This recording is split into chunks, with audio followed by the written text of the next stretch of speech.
Hi Gemini, hello po sa lahat po ng mga Gemini, mga ating mga dude.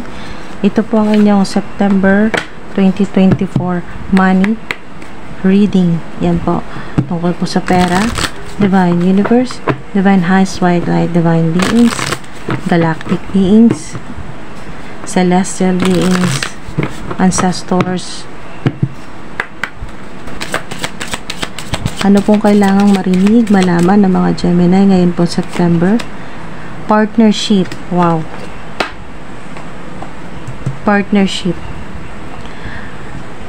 Meron talagang susuporta sa inyo. Ito po ay napaka-auspicious. Yan po na napakagandang napakataas po na frequency. Yan po ay naka-align sa frequency ng Divine Universe. Magandang partnership po yan. Collaboration, ganyan po, mga business partnerships. So, clarify natin. Makakatanggap kayo ng ito po ay napakagandang mensahe, no? Sign mula po sa Divine Universe na kayo po ay makaka-receive o makakatanggap po ng tulong mula po sa heaven. Yan po. So, heaven sent po yan na tulong or abundance o maganda pong partnership, successful na partnership. Yan po. So, napaka-positibo na mensahe po, lalo na ngayon pong September, mga dude. So, napaka gaan ng pera, no? At nandito rin yung Queen of Pentacles. So, sign po ito na yung partnership po ninyo ay talagang magkakaroon ng napakaganda at matatag po na foundation, no?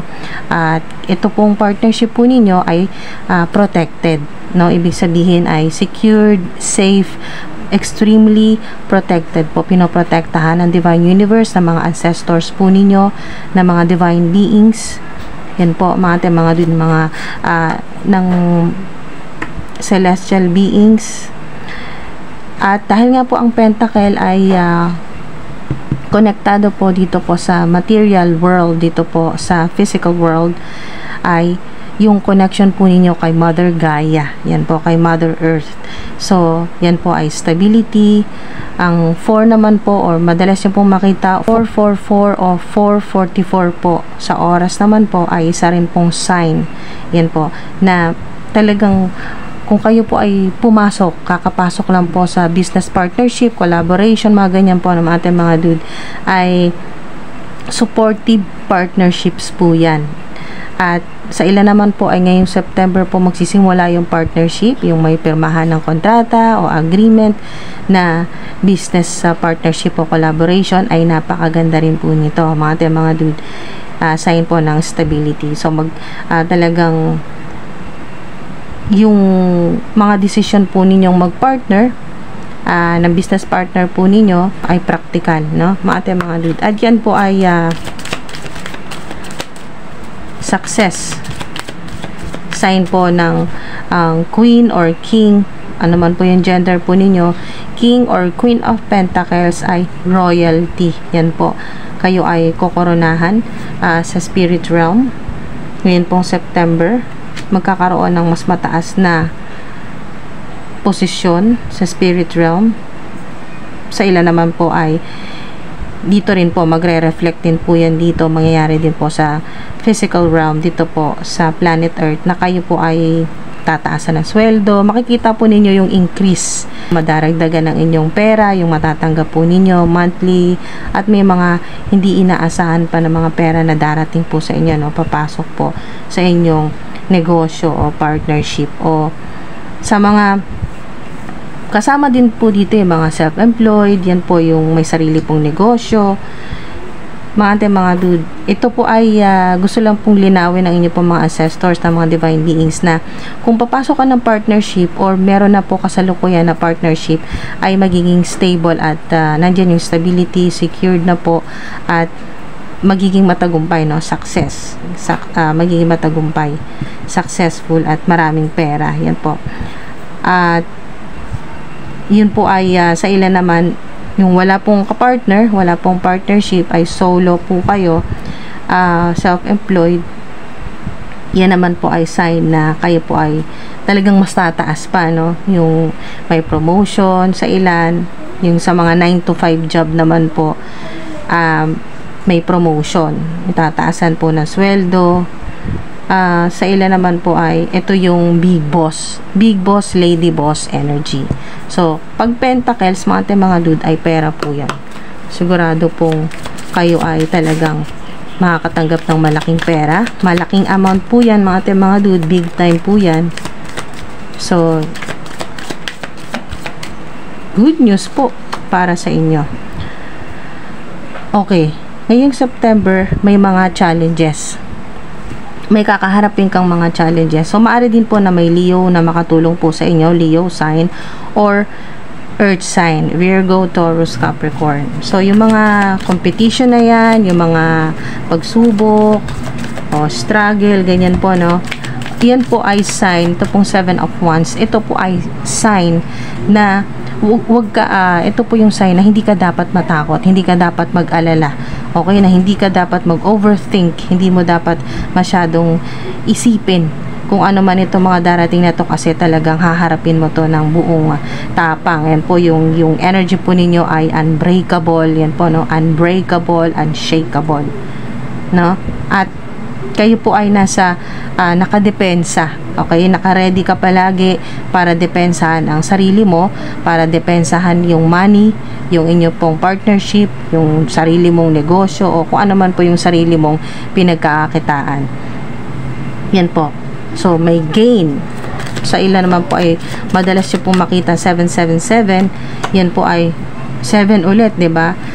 Napaka prominent yan po sa ilan na kayo po ay madalas makakita po ng 777.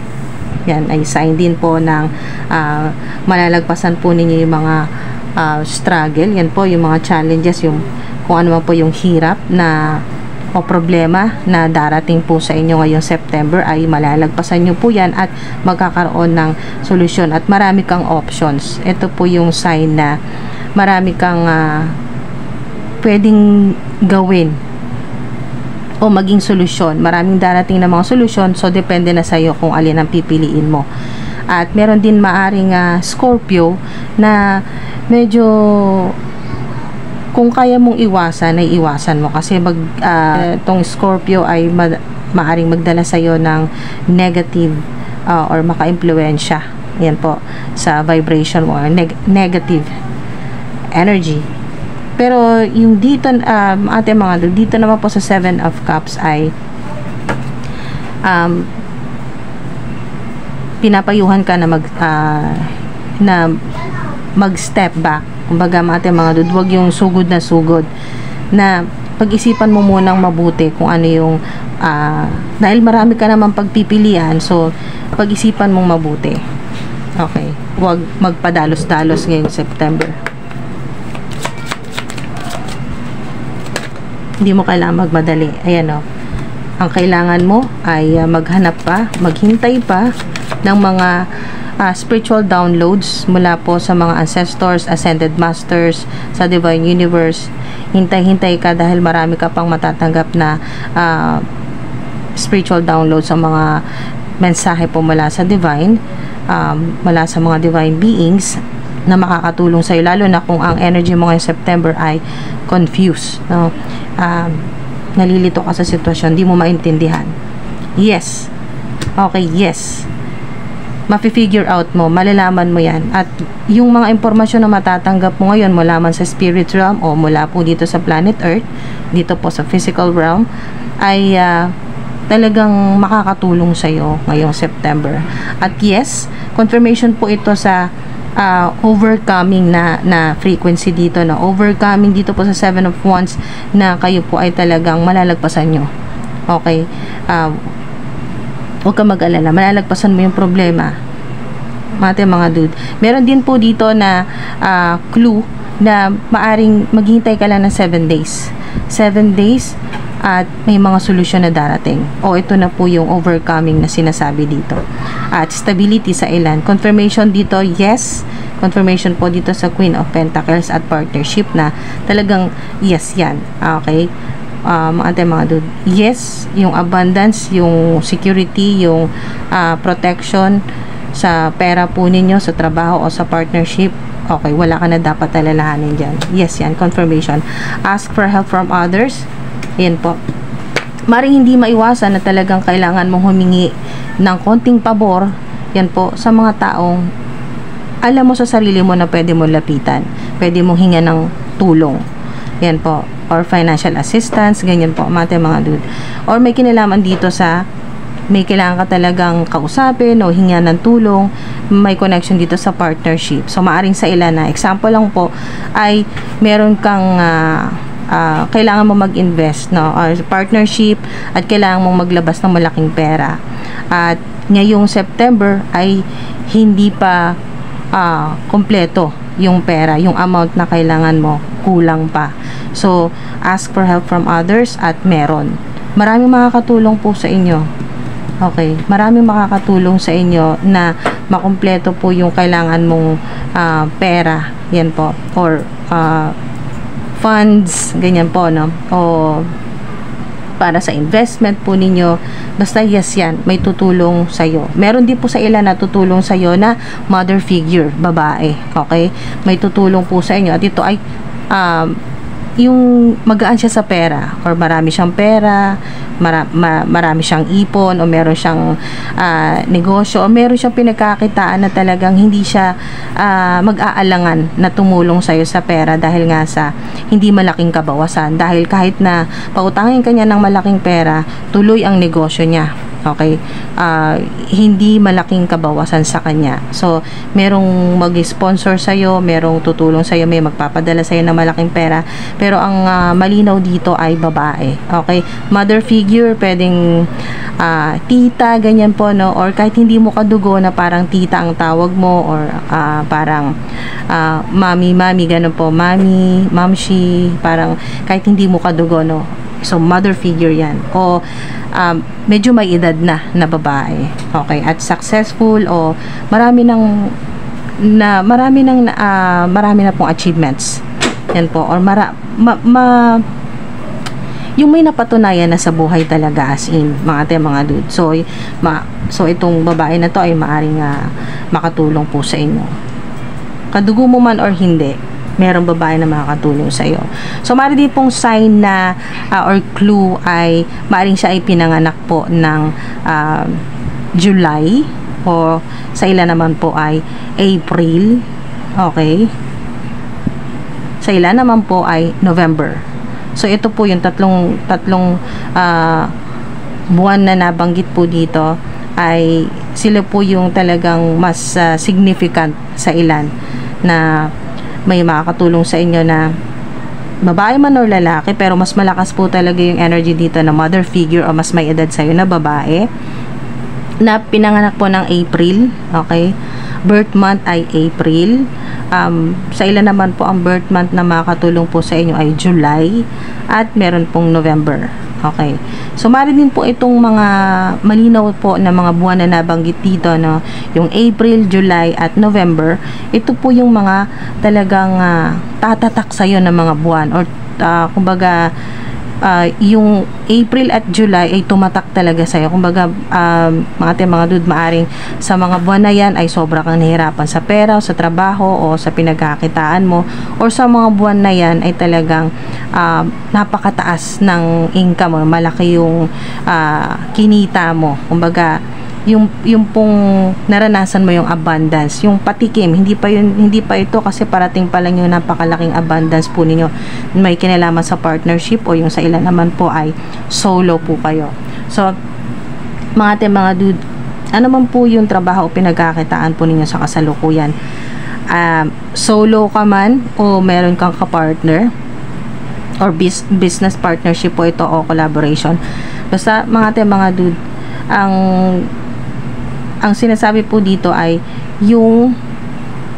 ang mensahe po sa inyo ay may mga talagang sa ilan nasakto po ng April, sa ilan man po ay July, na talagang hindi nyo makakalimutan, na maaring sa ilan ay ito pong April o July ay doon nangyari talagang sobrang nagkahirap-hirap po kayo sa pera.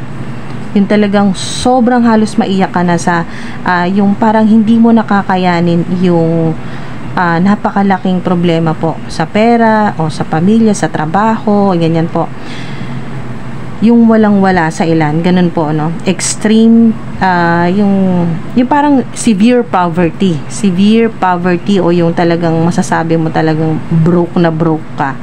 Sa ilan po, ay ito naman po mga buwan na nasabi, no? April o July, ay doon talaga naranasan nyo yung marami kayong pera, yung sunod-sunod or sabay-sabay talaga napakaraming mga blessing, mga opportunities na parang sky's the limit, ganyan po, no? Yung parang araw-araw Pasko nung mga buwan na yan sa ilan.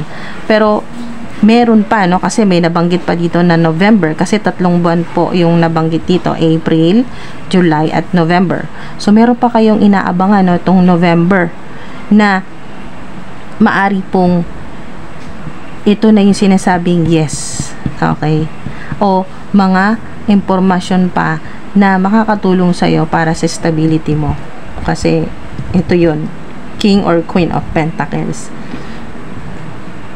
O ito na yung hinihintay mong tulong, ask for help from others, pero yes yan, okay, napaka positibo, high vibe po. Kaya sana ay mag-resonate sa marami po sa inyo ito pong high frequency na money reading po ninyo. Sana may nakuha po kayo dito kahit paano, maging gabay. Yan po, alalahanin nyo po na hindi po ito magre-resonate sa lahat. Okay, kunin nyo lang po yung sa tingin po ninyo ay may connection po sa energy o sa sitwasyon po ninyo. Huwag nyo pong kunin lahat, huwag nyo pong ipilit kung talagang hindi, mga dude. So yung sa mga nagko-comment po na ano po ba yan, September reading po ba yan? Bakit po may July, may April, may November? Ayan po, kung ito po ay napanood po ninyo tong video na to ng buo, maintindihan po ninyo bakit may nabanggit po na April, bakit po may nabanggit po na July at November. So yan po, maraming salamat po mga dude, ingat po kayo palagi.